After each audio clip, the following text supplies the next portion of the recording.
Shalom, jumpa lagi dalam channel Klavos Sukacita. Saat ini kita hendak membaca dan merenungkan firman Tuhan. Tetapi sebelumnya mari kita satu di dalam doa, kita berdoa. Bapa kami yang di surga, kami mengucap syukur berkat kasih anugerah pertolongan penyertaan-Mu bagi kami. Di saat ini Tuhan, kami hendak membaca dan merenungkan firman-Mu. Bapa, berilah hikmat pengertian bagi kami, supaya kami mengerti dan mampu kami lakukan itu dalam hidup kami setiap hari. Di dalam nama Tuhan Yesus firman yang hidup, kami berdoa. Amin. Firman Tuhan kita di saat ini terdapat di dalam perjanjian baru, yaitu Yohanes pasal 1 ayatnya yang ke-29, yang berbunyi demikian.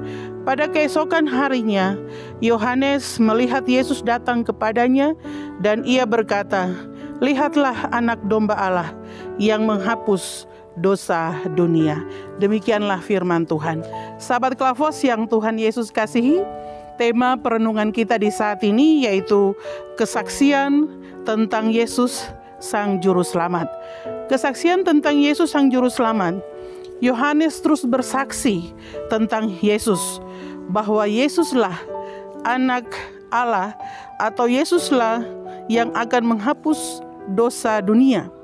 Karena pada waktu itu orang banyak menganggap bahwa Yohaneslah yang menjadi membawa penebusan bagi mereka.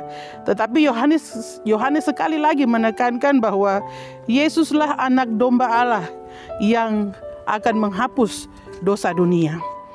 Yesus adalah anak domba Allah. Anak domba, kalau kita lihat dalam perjanjian lama Keluaran 12 ayat 3, juga Yesaya 53 ayat 7.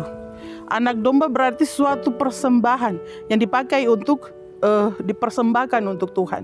Nah, Yohanes katakan bahwa Yesuslah anak Allah atau anak domba Allah yang diberikan kepada umat manusia untuk menebus setiap salah dosa dan manusia. Yesus menjadi korban persembahan. Yesus menjadi korban persembahan untuk menebus dosa umat manusia, dan Yesus menjadi korban persembahan untuk menghapus dosa dunia atau dosa manusia, agar manusia mendapatkan pengampunan dari Allah dan juga berdamai dengan Allah.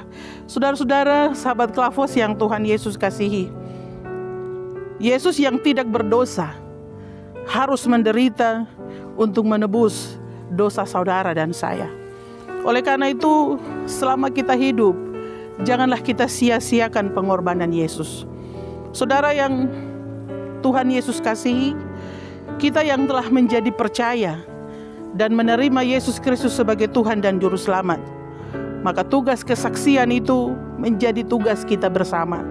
Tugas kesaksian bukan hanya menjadi tugas dari Yohanes, bukan hanya menjadi tugas dari hamba-hamba Tuhan, tetapi tugas kesaksian itu juga menjadi tugas tanggung jawab dari setiap orang yang telah menerima kasih karunia daripada Allah. Bersaksi tentang Tuhan Yesus bukan hanya lewat ucapan, bukan hanya lewat pemberitaan firman yang seperti misalnya saat ini berdiri menyampaikan firman khotbah, tetapi bersaksi tentang Tuhan Yesus itu juga dapat dilakukan lewat perbuatan kita setiap hari. Bukan hanya sekedar kita mengucapkan atau berbicara, tetapi perbuatan kita setiap hari itu juga merupakan sebuah kesaksian tentang Yesus Kristus dalam kehidupan kita. Saudara yang Tuhan Yesus kasihi, jadi sekali lagi tema kita di saat ini, kesaksian tentang Yesus Sang Juru Selamat. Kesaksian tentang Yesus Sang Juru Selamat. Berarti semua kita, tugas kita adalah sebagai pembawa berita, bersaksi tentang Yesus Tuhan adalah Sang Juru Selamat itu. Itu berarti bukan hanya lewat perkataan, tetapi juga lewat perbuatan kita setiap hari. Kita sedang bersaksi tentang Yesus Tuhan adalah Juru Selamat. Percuma saja kalau kita berbicara tentang Yesus, tetapi hidup kita setiap hari tidak menunjukkan tentang siapa Yesus Kristus Juru Selamat itu. Tetapi marilah lewat firman Tuhan di saat ini mengingatkan kepada kita sekalian, sebagai orang-orang percaya kepada Tuhan Yesus yang telah menerima kasih karunia Allah itu, maka kita harus bersaksi kepada dunia ini bahwa Yesus Kristus adalah Tuhan, sebagai Tuhan dan Juru Selamat bagi hidup kita. Bukan hanya lewat perkataan, tetapi lewat cara hidup kita setiap hari, perilaku hidup kita setiap hari. Kita juga sudah bersaksi tentang Yesus Sang Juru Selamat itu. Saudara-saudara, sahabat Klavos yang Tuhan Yesus kasihi, Yesus telah mengalahkan dosa dan maut. Oleh karena itu sekali lagi kita jangan pernah meragukan akan kuasa Tuhan. Dosa telah Ia kalahkan, maut telah Ia kalahkan. Sehingga segala pergumulan, beban hidup kita, persoalan hidup kita, itu juga mampu dikalahkan oleh Yesus Kristus. Oleh karena itu sekali lagi, jangan sekali-kali kita ragu akan kuasa Tuhan. Jangan sekali lagi kita meragukan kuasa Tuhan. Dosa dan maut Ia mampu kalahkan, apalagi pergumulan hidup kita.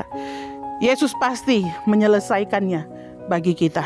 Oleh karena itu, sahabat Klavos yang Tuhan Yesus kasihi, marilah tetap hidup berkenan kepada Tuhan. Teruslah bersaksi tentang Yesus Tuhan adalah Juru Selamat kita. Dan bukan hanya lewat perkataan, tetapi juga lewat perbuatan kita setiap hari. Sehingga nama Tuhan dipuji dan dimuliakan. Kiranya Tuhan Yesus memberkati. Amin. Mari kita berdoa. Terima kasih Tuhan, lewat firman di saat ini kami boleh diingatkan, dimampukan dan dikuatkan. Kiranya Roh Kudus terus menuntun dan membimbing kami, sehingga kami dapat melakukan apa yang firman Tuhan perintahkan dalam kehidupan kami. Kami bukan hanya bersaksi lewat mulut kami, tetapi kami bersaksi Yesus Tuhan sebagai Tuhan dan Juru Selamat lewat perbuatan kami setiap hari. Dan sebagaimana Yesus telah mengalahkan dosa dan maut, maka kami pun tidak boleh ragu dalam menjalani kehidupan ini. Masalah hidup, persoalan hidup, tantangan kehidupan akan pasti diselesaikan oleh Tuhan Yesus. Dan kami pertaruhkan semuanya ke dalam tangan-Mu Bapa. Biarlah sepanjang hari ini kami ada dalam berkat pertolongan penyertaan Tuhan. Setiap orang yang terhubung dalam channel Klavos Tuhan, mereka yang ada dalam beban hidup, biarlah firman ini menguatkan bahwa bagi Tuhan tidak ada yang mustahil. Dosa dan maut Engkau kalahkan, maka persoalan hidup manusia Engkau pun juga selesaikan. Oleh karena itu Bapa, lewat firman ini menguatkan kami, mengingatkan kami untuk terus hidup berkenan ke hadapan Tuhan. Bapa kami di surga, inilah kami. Ampunkanlah setiap salah dan dosa kami, agar apa yang kami mohon dan kami minta layak Engkau jawab seturut dengan kehendak Bapa di surga. Di dalam nama Tuhan Yesus kami berdoa, mengucap syukur dan bermohon. Haleluya. Amin. Terima kasih. Shalom. Tuhan Yesus memberkati.